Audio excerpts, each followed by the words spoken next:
movimiento, la humildad es el secreto y el motor para emprender el porvenir. Movimiento nacional por la esperanza. Toda meta es visible, todo se alcanza. Movimiento nacional por la esperanza. El futuro si es posible, no pierdas la confianza. Oye, es el movimiento nacional por la esperanza, donde todo se hace posible, donde todo se alcanza. Buenas noches, compañeras y compañeros.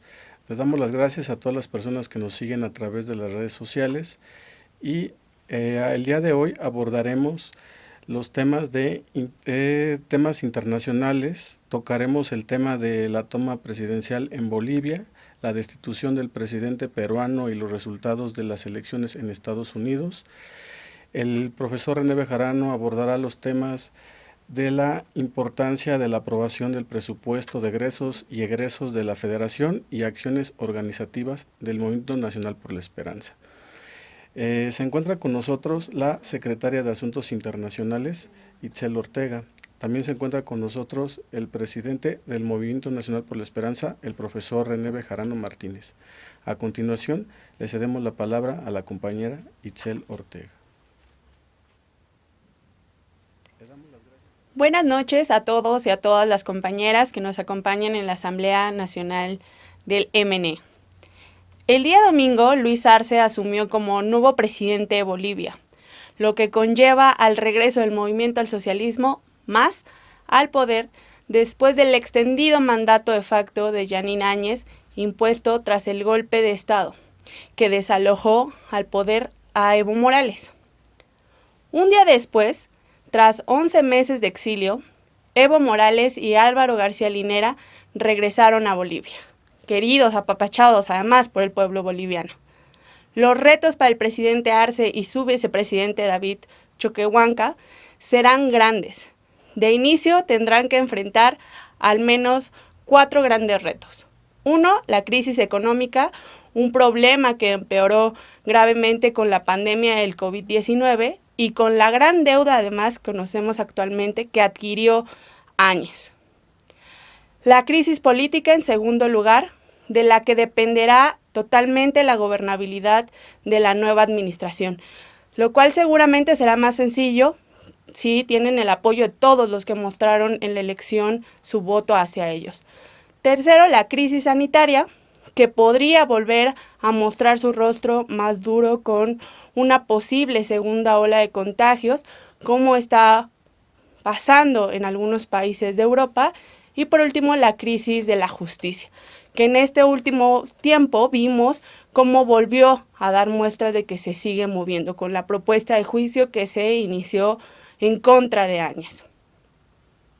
En Perú, el presidente Martín Vizcarra enfrentó el día de ayer el segundo intento de destitución por parte del Congreso, lo que ellos conocen como pedido de vacancia presidencial.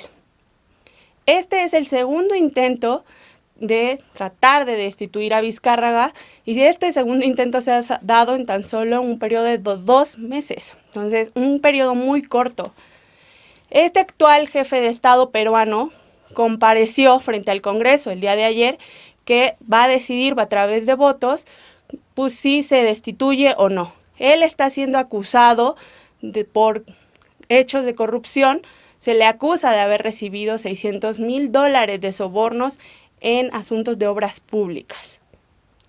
En otro tema, compañeros y compañeras, pues en un contexto político y social de extrema confrontación, azotado por los efectos sanitarios y económicos de la pandemia del COVID-19, los estadounidenses celebraron el pasado martes 3 de noviembre sus 59º elecciones presidenciales.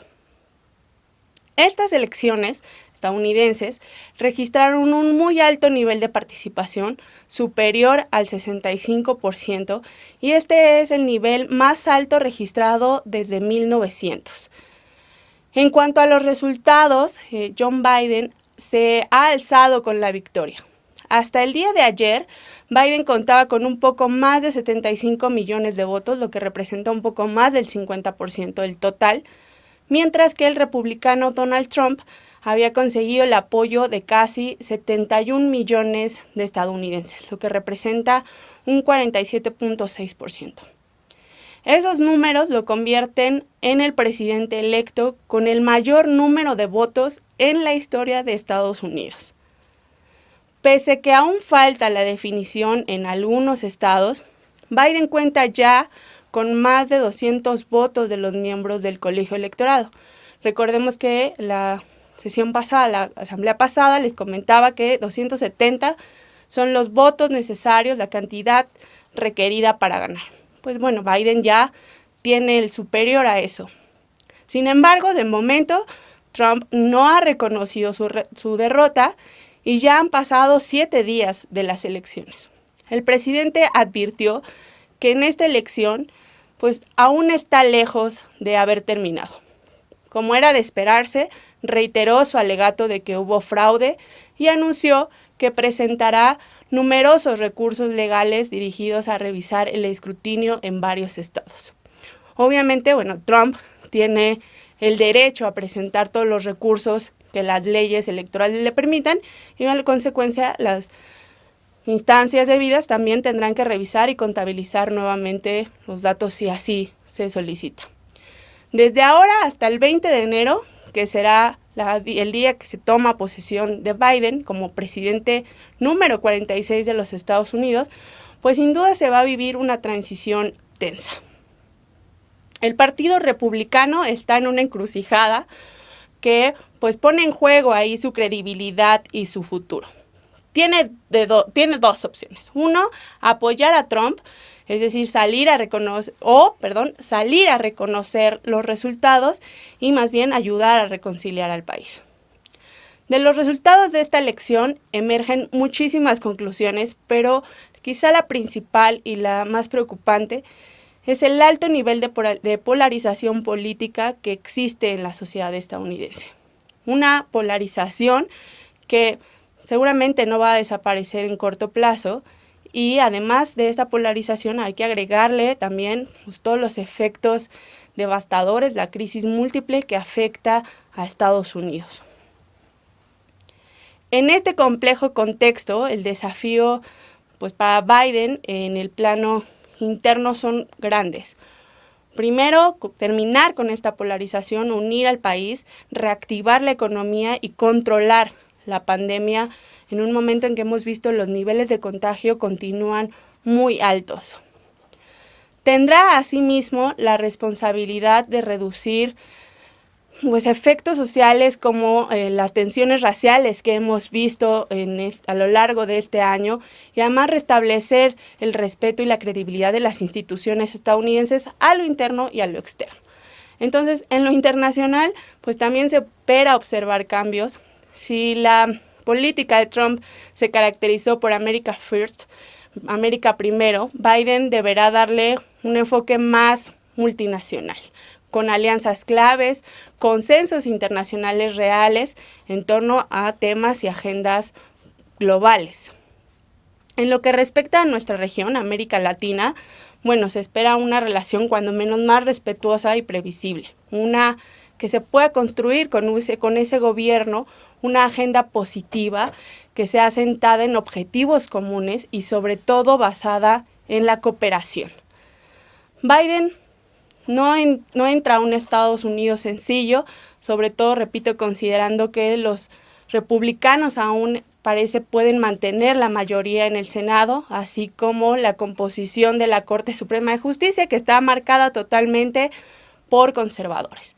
Entonces, esta división social, este peso en la Cámara de Senadores, en el Tribunal de Justicia, pues sin duda ponen en juego la gobernabilidad de Estados Unidos.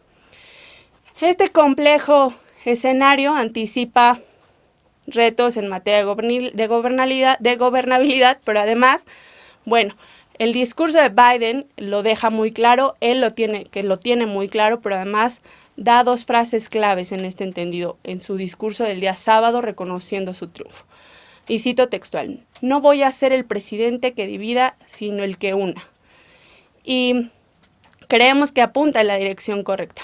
Biden tiene que ejercer la presidencia pues con una actitud serena, de mucho diálogo, de mucha negociación y abierta a acuerdos, repito, tanto internos como externos.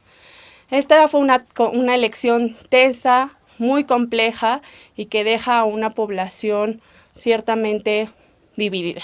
Entonces, habrá que ver cuál es el rumbo que define en las primeras semanas Biden para su gobierno. Habrá que también esperar a que los resultados se den oficialmente después de todas estas apelaciones que se presenten de los contabilidad de correos electrónicos que aún hacen, de correos, perdón, que aún hacen falta, etcétera. Pero habrá que estar al pendientes de cuál es la definición de estas políticas internas desde el primer día de gobierno de Biden y también cómo éstas se proyectan hacia la región. Muchas gracias, queridos compañeros y compañeras, que tengan una muy linda noche. Le damos las gracias a la compañera Itzel Ortega y a continuación le cedemos la palabra al profesor René Bejarano Martínez. Buenas noches, compañeras y compañeros. En esta ocasión vamos a comentar dos temas que considero importantes para las tareas políticas que están por venir. Uno está relacionado con la actividad económica en México, que tendrá que programarse a partir de la aprobación del presupuesto de egresos de la Federación, que deberá aprobarse en la Cámara de Diputados a más tardar el 15 de noviembre de este año. Y en segundo lugar, es la preparación de las propuestas de promotores de la Nueva Esperanza, que presumiblemente pudieran ser nuestras precandidatas y precandidatos a puestos de elección popular para los próximos comicios. En lo referente al primer tema, no debe dejar de ser señalado el hecho de que en un proyecto político el rumbo de la actividad económica de cualquier país es fundamental. Para México no es la excepción. En la historia de nuestro país hemos visto cómo algunas administraciones de sexenios anteriores se han desgastado por las equivocaciones, los errores, los manejos inciertos que tuvieron en algunos rubros de la actividad económica. Desde aquella lejana crisis de finales del sexenio de 1976 de Luis Echeverría, cuando se abandonó el tipo de cambio histórico de 12.50 pesos por dólar y se detonó el inicio de un ciclo de endeudamiento externo que pasó de alrededor de 4.600 millones de dólares a 19.000, al proceso que le siguió durante el llamado boom petrolero durante el gobierno de López Portillo. En ese entonces, la deuda externa pasó de 19.600 millones de dólares a poco más de 80.000 en tan solo 6 años. Y todo eso bajo la promesa de que nos debíamos preparar para una época de prosperidad y de bonanza. Se adujo ese discurso básicamente por el descubrimiento de reservas petroleras en diversos puntos del país y la explotación de estos recursos energéticos habrían de servir, según se dijo, para detonar el crecimiento económico. Incluso López Portillo, como se le recuerda con algunas frases de impacto que pronunciaba, llegó a decir que debíamos prepararnos para la abundancia, es decir, para abandonar la pobreza, el desempleo y la desigualdad. No fue así. El sexenio terminó con una crisis económica mayúscula, con una enorme fuga de capitales, el deterioro grave del tipo de cambio y una gran inflación.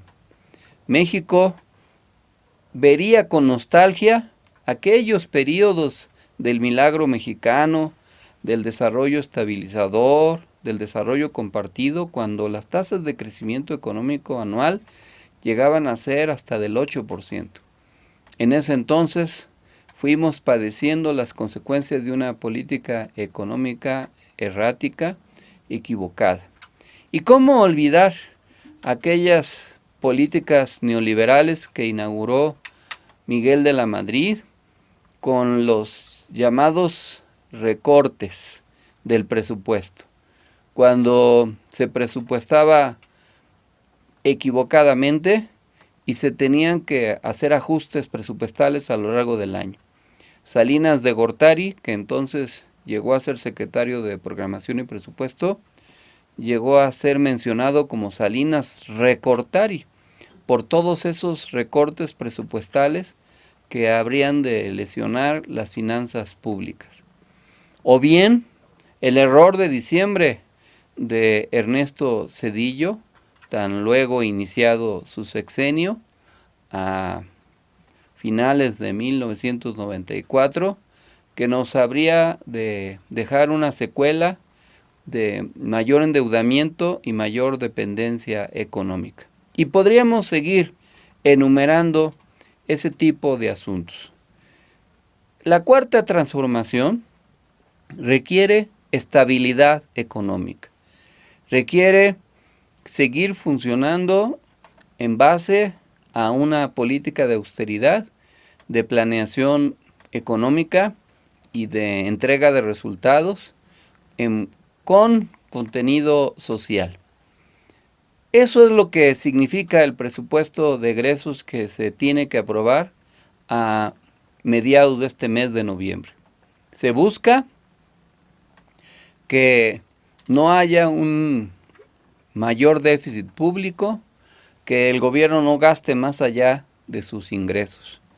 Se evita el mayor endeudamiento, que no haya más contratos de deuda que comprometan el futuro del país, que se mantenga el servicio de la misma, es decir, el pago de amortizaciones e intereses en los niveles planificados, y para eso es muy importante que se mantenga estable el tipo de cambio, porque como se sabe, una buena parte de la deuda externa está contratada en dólares, y si se devalúa nuestra moneda con respecto al dólar, entonces se tienen que pagar muchos más miles de millones de dólares por el servicio de esa deuda. Se busca que sin elevar los impuestos se mantenga un nivel aceptable de recaudación, combatiendo la evasión y la elusión fiscal. Se necesitan finanzas sanas y que esas finanzas sanas puedan garantizar la viabilidad tanto del gasto corriente como los compromisos gubernamentales en materia de programas prioritarios, de gasto social, de inversión pública estatal y de las participaciones federales que se le tienen que entregar a estados y municipios. Es necesario que el gobierno tenga estabilidad en sus finanzas, que pueda mantener en niveles aceptables el gasto público. Y eso supone también el combate a la corrupción y que las posibilidades de la inversión extranjera directa puedan mantenerse, generando una reactivación suficiente. El presupuesto toma en cuenta la contingencia sanitaria. Se están destinando muchos más recursos para la salud, que permita fortalecer el Instituto de Salud para el Bienestar y fortalecer también las plazas laborales de médicos y de enfermeras, los recursos para las medicinas y para seguir atendiendo la contingencia derivada del COVID-19, del SARS-CoV-2. Necesitamos también tener claro que no hay una decisión de reducirle gastos ni presupuestos a los estados ni a los municipios. Que la fórmula que se aprobó fue la que en sexenios anteriores los diversos diputados de otros partidos que ahora son oposición aprobaron. La Alianza Federalista hizo llegar al presidente una propuesta de redistribución de recursos. Aspiran a tener 182 mil millones de pesos más, con propuestas que alterarían las finanzas sanas y generarían desequilibrios, como disponer de parte de los recursos del Banco de México o dejar de pagar los compromisos de la deuda externa. Estos gobernadores, la mayoría del PAN, quieren mantener su modelo de gasto sin modificar sus finanzas y sin hacerse cargo de los problemas que ellos mismos han generado. ¿Qué ha pasado con las finanzas de muchos estados? Pues en primer lugar, comprometieron irresponsablemente sus participaciones federales, endeudándose, y ahora no tienen liquidez suficiente para cumplir sus compromisos. A pesar de que en las campañas electorales ofrecieron no endeudarse, como lo hizo el gobernador de Jalisco cuando fue candidato, lo que han hecho es elevar su deuda externa, con la excepción de algunos cuantos estados, como es el caso de Tlaxcala. También se han negado a reducir sus gastos superfluos, a disminuir sus bonos o salarios y el gasto que utilizan para transportarse, para obtener beneficios, etc. Tampoco esas entidades han fortalecido sus finanzas públicas, no han elevado su recaudación, y algunas de ellas, como Michoacán, es conocida por su gran ineficiencia recaudatoria, a pesar de que tiene algunas regiones socioeconómicas muy importantes, como es la zona del puerto de Lázaro Cárdenas o la propia ciudad capital Morelia. Los gobernadores quieren dinero, los gobernadores de la llamada Alianza Federalista, para hacer política electoral. Todos sabemos que el año próximo habrá elecciones en algunas de las entidades donde gobiernan estos gobernadores sedicentemente federalistas y que tienen un nivel de aceptación muy bajo ante su población.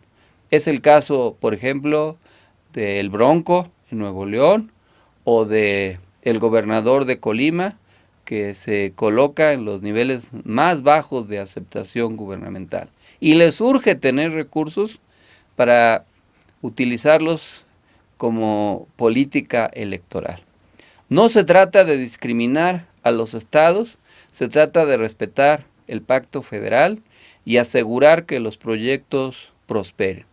Claro, lo que las oposiciones de derecha buscan es que el gobierno federal de la Cuarta Transformación no tenga recursos suficientes para seguir financiando sus programas prioritarios de gasto social o seguir impulsando los proyectos de inversión emblemáticos de la Cuarta Transformación, como lo son la refinería de Dos Bocas en Tabasco, o el aeropuerto Felipe Ángeles en Hidalgo, o el Tren Maya en el sureste mexicano, o el proyecto carretero interoceánico, entre otros. No debemos perder de vista eso. Seguramente habrá en el debate público, en los medios de comunicación, muchas mentiras, como acostumbran, acerca del destino del presupuesto. No se está descuidando ni la educación, ni la salud, ni los beneficios sociales, ni se está discriminando a los estados. A pesar de que hay una situación económica muy vulnerable, que el mundo entero está en una situación de recesión, que la pandemia no ha cedido, que se han tenido que regresar a medidas de contingencia sanitaria en diversos países y que la situación económica por ello es grave. México no enfrenta mayores problemas porque el gobierno ha sabido responder sin endeudarse, sin elevar los impuestos y, entre otras cosas, recuperando recursos fiscales que otras administraciones habían evitado recaudar, o bien recuperando recursos que habían sido sustraídos del erario público. La cuestión económica es fundamental para el destino de cualquier país. Cuando la economía se descontrola la estabilidad política. En algunos países de nuestro continente podemos recordar ejemplos alrededor. La derecha, por ejemplo, se vio rebasada por sus dificultades económicas durante el gobierno de Macri y a la postre eso le impidió continuar gobernando. Por el contrario, el buen desempeño del gobierno de Evo Morales y su ministro de Economía, Luis Arce, a la postre candidato presidencial y ahora ya presidente en funciones del movimiento al socialismo y de la República Pluricultural y Multiétnica de Bolivia, es y fue gracias al desempeño económico, a que la economía de aquel país durante el periodo de Evo fue próspera, que se generaron niveles altos de crecimiento económico, se sacó de la pobreza a mucha gente y eso la gente lo comparó con el breve periodo de tiempo de la presidenta de facto producto del golpe de Estado, Yanine Áñez, que en pocos meses generó una gran e incontrolable situación económica muy costosa para la gente.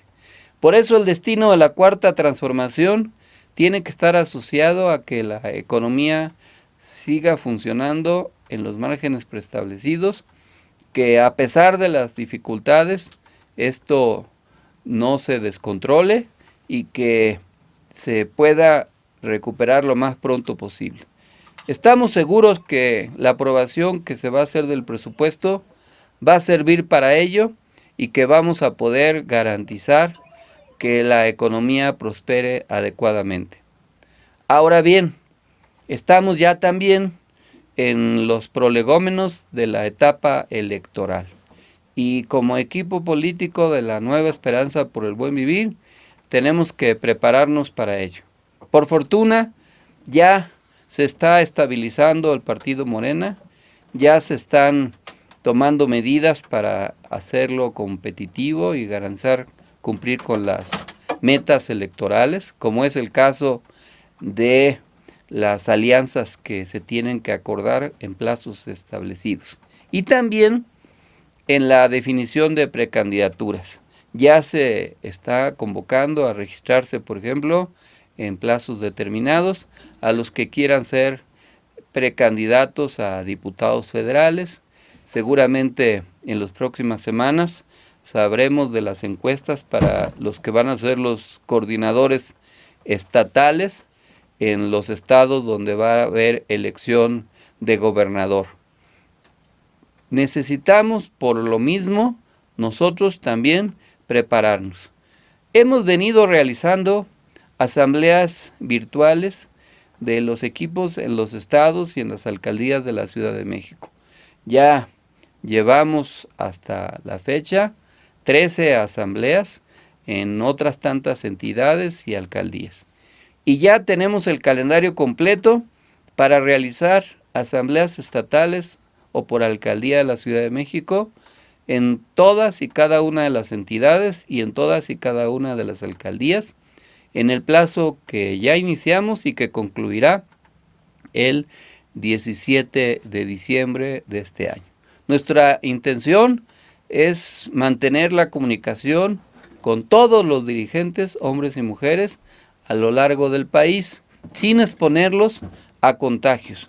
Quisiéramos seguir recorriendo, como lo hemos hecho durante muchos años, la geografía nacional, seguir visitándolos en sus entidades, seguir haciendo asambleas estatales o regionales de líderes, masivas y muy participativas. Pero si lo hiciéramos así, estaríamos exponiendo a mucha gente al contagio y no sabemos cómo van a reaccionar sus organismos y no queremos ser causantes de ningún fallecimiento. Por eso mantendremos nuestra estrategia de comunidad digital, que sea a través de las redes sociales, que nos mantengamos en comunicación y en coordinación mientras no pase la pandemia. Por eso les pedimos que sigan fortaleciendo los directorios, los chats de las asambleas estatales vía Zoom, que sigan enviándonos los nombres completos, los números telefónicos, el lugar de residencia y el correo electrónico de las personas que quieran participar en este movimiento, que sean dirigentes del mismo. Y vamos a abrir un registro de promotores de la Nueva Esperanza por el Buen Vivir. Quiero que envíen a mi número telefónico, que es muy conocido, los datos de quienes quieran ser en su respectiva zona de trabajo promotores de la Nueva Esperanza por el Buen Vivir, y que serán al mismo tiempo una especie de precandidatos a puestos de elección popular, ya sea presidentes de comunidad, concejales, regidores, síndicos, alcaldes, legisladores locales o federales o incluso gobernadoras o gobernadores. Queremos tener un registro lo más completo posible y que nos hagan llegar esas propuestas para que podamos garantizar que sean estudiadas, que sean medidas, que se conozca el nivel de apoyo que tienen en sus comunidades a través de las encuestas que al respecto se van a hacer en la mayoría de los lugares. Si no sabemos quiénes son a los que vamos a apoyar, pues difícilmente vamos a poder presentarlos. Por eso urge que esos datos nos los hagan llegar y que se fortalezcan las asambleas vía Zoom virtuales que estamos programando. Vamos a tener el día sábado 19 de diciembre a partir de las 11 de la mañana una asamblea nacional virtual vía Zoom de todo el país, incluso con dirigentes de fuera de nuestra frontera, de migrantes que viven en Estados Unidos o Canadá. Queremos una amplia participación en toda la República para garantizar, marcar las directrices que nos permitan ganar las elecciones en el año 2021. Necesitamos fortalecer nuestra estructura de promoción y defensa del voto. Por eso les estamos sugiriendo que se hagan grupos de chats de WhatsApp por sección electoral. En WhatsApp se permite tener grupos de hasta 256 integrantes. Si hacemos cuando menos un grupo de ese tamaño en cada sección electoral, esos grupos serán los promotores y defensores de nuestros votos en las elecciones del año próximo. Es una manera nueva de organización que no habíamos estrenado antes y que la pandemia nos está obligando a inaugurar. Confío en que se pueda hacer. Sé que hay regiones del país donde la señal es débil o donde hay dificultades de comunicación, pero es la comunicación que tenemos a la mano. No podemos seguir anclados en las estructuras de organización del pasado, porque todo eso puede ser insuficiente y muy riesgoso para la época que estamos viviendo. Les convoco a asumir el reto de una nueva forma de organización, que ofrece muchas ventajas porque podemos estar en contacto prácticamente diario. Podemos enviar mensajes o imágenes o videos diariamente y también podemos capacitar a mucha gente a través de estos mecanismos. E incluso el día de la jornada electoral podemos asegurar la cobertura de las casillas, de el seguimiento de quienes ya fueron a votar o faltan de ir a hacerlo, de las irregularidades que se presenten. Podemos enviar los escritos que se necesiten para fundamentar inconformidades y también por esa vía podemos tener al instante copias de las actas de cómputo y escrutinio. Basta con que nuestros representantes suban a los chats correspondientes las imágenes para poder estar al corriente y garantizar un cómputo adecuado. Y todo eso no se trabaja súbitamente, requiere de un plazo de organización, como ya lo estamos haciendo. A la fecha, en las pocas asambleas que apenas realizamos, ya se han inscrito más de 3,000 dirigentes y han participado activamente en las asambleas. Confío en que van a ser muchos miles más en las próximas semanas. Y conforme vaya pasando el tiempo, tendremos una estructura de decenas o cientos de miles de activistas que van a hacer valer la cuarta transformación y el proyecto de la nueva esperanza por el buen vivir. También es una prueba para que los líderes que tienen alguna aspiración hagan ver su fuerza, se pueda saber de su trayectoria, claro está, de su prestigio, de su currículum, pero también que sepamos de qué tamaño es su base social organizada. Porque para ganar una elección se requieren cuando menos esas dos cosas: buenas propuestas de candidaturas y una buena estructura electoral. Si hay un buen candidato en un distrito, en un municipio, no tendrá dificultades para integrar su base de datos, para construir sus grupos de WhatsApp, para mantenerlos comunicados, porque es en su propio beneficio. Estoy seguro que lo vamos a ir logrando paulatinamente. No esperemos que la pandemia se vaya en los próximos meses y que podamos hacer la campaña como tradicionalmente la habíamos hecho. Desgraciadamente eso no va a suceder. Vamos a tener que realizar el proceso electoral en condiciones de confinamiento y de sana distancia. Y aquel equipo político que sea capaz de adaptarse a las nuevas condiciones va a ser el que salga con la victoria. Y para todo lo que estamos planteando no se requieren muchos recursos económicos. Cada quien puede aportar su propio número telefónico y en base a su propia cuenta de teléfono mantenerse en comunicación. Hay maneras eficientes de hacerlo y nos vamos a ir capacitando adecuadamente. Les invito, compañeras y compañeros, a saber ganar, a tener la visión política y la capacidad de renovación para adecuarse a las nuevas circunstancias.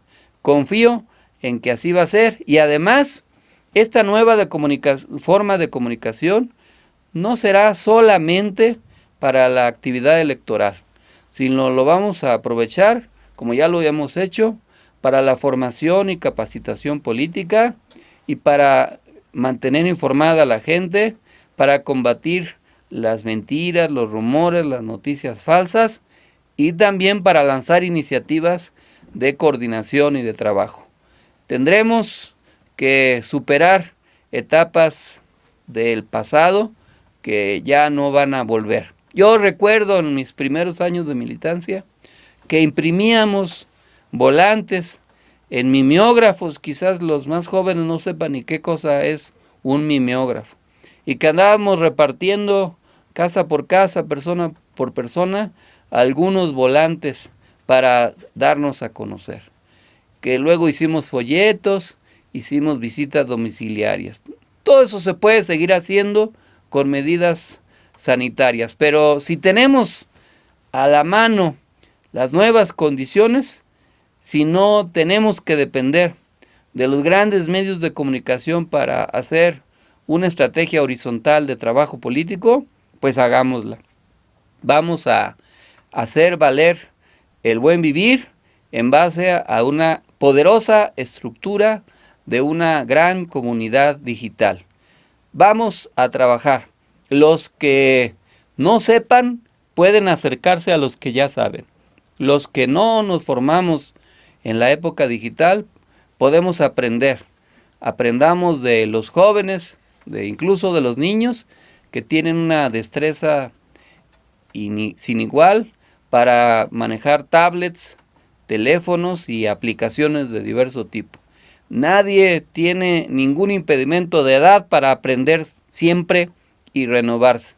Todas las personas pueden aprender, adecuarse y descubrir nuevas formas de trabajo y de coordinación.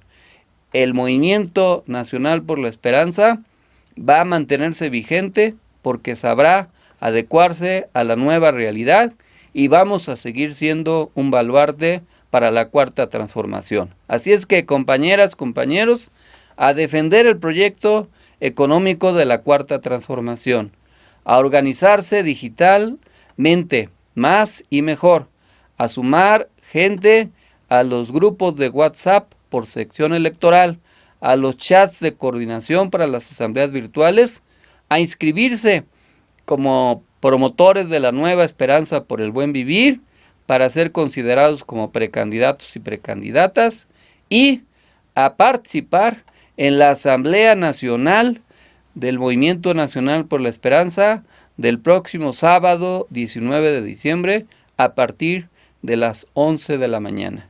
Muchas gracias, compañeras y compañeros. Que viva la nueva esperanza por el buen vivir. Les damos las gracias a todos los compañeros que nos siguieron a través de esta transmisión y los invitamos a que nos sigan a través de las redes sociales. Muchas gracias. Buenas noches.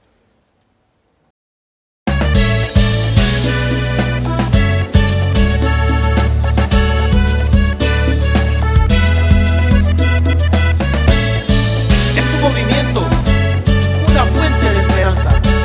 Nunca dejes de creer. El que persevera alcanza.